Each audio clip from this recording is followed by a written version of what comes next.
If it's planned, then someone's planned it.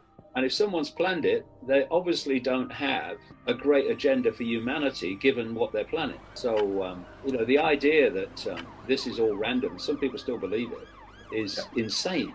The number of people it takes to impose their will on billions is tiny because of acquiescence. It's a script that's been planned a very long time. It's a script that keeps unfolding, and the government and authority statements are simply to justify the script. This is why they are incredibly contradictory, because at this point you need to say that to justify this part of the script. But at this point, you need to contradict that to justify this part of the script. And this is what's going on. You can fool some of the people some of the time and some people all of the time, but you can't basically scam all of the people all of the time. People say, oh, well, I don't know why we got to do this. And I've seen daft to me, but it's come up from on high, so we better do it. Well, why must you do it? And I know it's difficult for people. I know it's intimidating. And I know, well, I can't do this if I don't do that. I know. But where does it end if we go on compromising? The system has no power. That's a myth. The system has no power. The power the system appears to have is the power that the public gives to it. We give our power away. Well, most people give their power away to the system, which then recycles it back. And at that point, people think the system has power, but it's our power that's being recycled back. Because 8 billion people getting on for cannot be controlled by a relative handful unless the power of the 8 billion is handed to the handful. And that's what happens. What they were setting up was a society that was so controlled that they could incubate the global society that they wanted to introduce, and they could hone it and increasingly, because this is what global society is meant to be controlled by, they could move it to a situation where technology was the foundation of all control. So you have the social credit system now in China, where you do what the government wants and you get credits. You don't do what the government wants, even down to the fine detail of your choices, then you lose credits. And if you lose enough credits, well, you get banned from flying, get banned from going on a train, etc. If you are setting out to destroy a society, then it's key that you destroy the society psychologically. You destroy the self-respect of the society. You destroy respect for a society. They are destroying the respect and self-respect for American society, which dilutes resistance to its dismantling. They're playing the same game again, but to a greater extreme. You control billions of people by controlling their perception, which controls their behavior. If you don't have self-respect, you don't have personal self-respect, then you're not going to resist tyranny. If you look at every tyranny that's been brought down in human history, it's been brought down by people with self-respect who said, I'm not having it. We're not having it. We're not taking this. That's self-respect. But if you can delete self-respect, all that's left is submission. And one of the things that's going on in terms of this is, if you look at it from a certain angle, people have not researched this. They'll say, look, these bloody governments, they're bloody stupid. These bloody rules, they make no sense. Look at all the contradictions.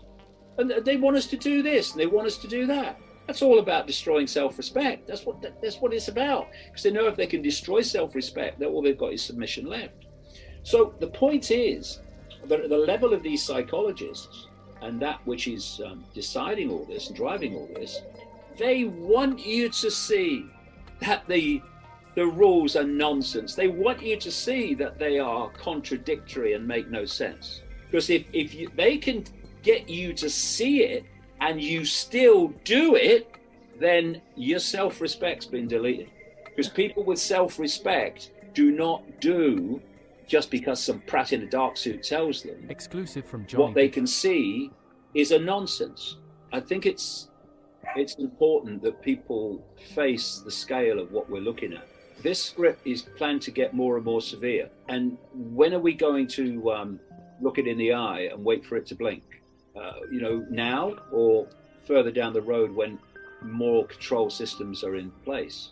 And it's one of the things going on from what I've just said that they are trying to persuade you of is that resistance is futile. There's nothing you can do about it. It's about self-identity in the end, and it's about a perception of who we are and the nature of life itself, the nature of the I. If you self-identify only with your labels, the labels of a human life, a very brief human life, a very brief experiences with these labels, then the world looks a certain way. And people in uniform can look intimidating, and people in dark suits and, oh God, I've had this letter from the council. Oh really? Well, anybody got a bin?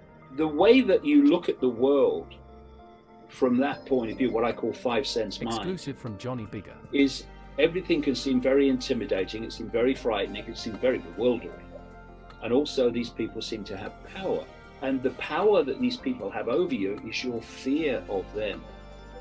Their power is your fear of their power, which is only your power recycled back. When you go to another level of awareness, sitting cross-legged on a mountain here, anyone can do it, it's just a choice. And you self-identify in another way, not with the labels of a human life, which are just experiences, but with the true I, which is consciousness, an eternal consciousness, expression of consciousness, exploring infinity infinitely, then the 70 years and 10 in a human life, they look very different. And the people apparently in power look very different, because, okay, I'm all that is, has been, and ever can be. I'm having currently a brief experience called David Icke in a tiny band of frequency, almost laughably small, called human society. But I am infinite. And when this brief sojourn of focused attention, which is what it is, it comes to an end, then I'm going to go on exploring forever. And what happens when you come into this self-identity with being consciousness and being a vastness of consciousness that's only limited by your own sense of limitation of your consciousness, then what you start doing is what you know to be right, not going through a series of possible consequences for doing what you know to be right. Because once you start looking at the consequences, I'm not saying consequences like walking in front of a truck, I'm saying the consequences of what you know to be right in those circumstances, then the consequences will give you a getaway car. It will give the mind a getaway car not to do what you know to be right. So I don't consider consequences in that sense. If I feel that I need to do something, I need to say something, then I'll do it, I'll say it, and the consequences will take care of themselves. What you tend to find with that is when you come into the power that we all have, you don't tend to get the consequences that people think you would get. You know, we do create our own reality by our perceptions of reality. And when you're fearful of authority, exclusive from Johnny Bigger, then you're making a connection with that authority, and you are almost making a frequency energetic attachment to it.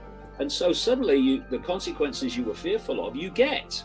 The greater consciousness, that is the true I, is experiencing this tiny band of frequency through the 5 sense mind. The 5 sense mind is the experience directly. We interact with this world. But the greater consciousness is observing. And I've used the analogy of the computer, the 5 sense mind, and the person sitting at the keyboard, the greater consciousness. And they're supposed to interact. We're supposed to be in this world, but not entirely of it while we're having a human experience. This code wants to disconnect the 5 sense level of experiencing from the greater consciousness. So basically what it's doing is isolating 5 sense mind from the big picture, the radar, mission control. And then once it's isolated it, I see it like a bubble. Then it controls the information that the isolated consciousness receives to form perceptions. So you get people who are all that is, has been, and ever can be, who think they're Ethel on the checkout and Bill driving the bus. That's all I am. I'm just Bill driving the bus. I've got no power. No, that's your experience. Exclusive from Johnny Bigger. What you are is infinity, ultimately having that experience. But if you're going to control billions of people You don't want them aware of their true self and the true nature of reality. You want them isolated. I mean, isolated. So this takes us out of the bubble. This is our big connection to out there and the greater self. And for me, the true self, this infinite I, during a human experience through the five sense mind, that real self sits here. And it can express itself when the heart is open, when the vortex is open, or it can sit there behind a firewall of being ignored because the mind and the emotions, the head and the belly are in control of perception, which is what the cult wants. But when you open this, everything starts to change in so many ways. First of all, you start to realize that your life is starting to change. Suddenly, you've got more synchronicity in your Exclusive life. from Johnny Bigger. You start to notice more and more coincidences where you're kind of in the right place at the right time, meeting the right people.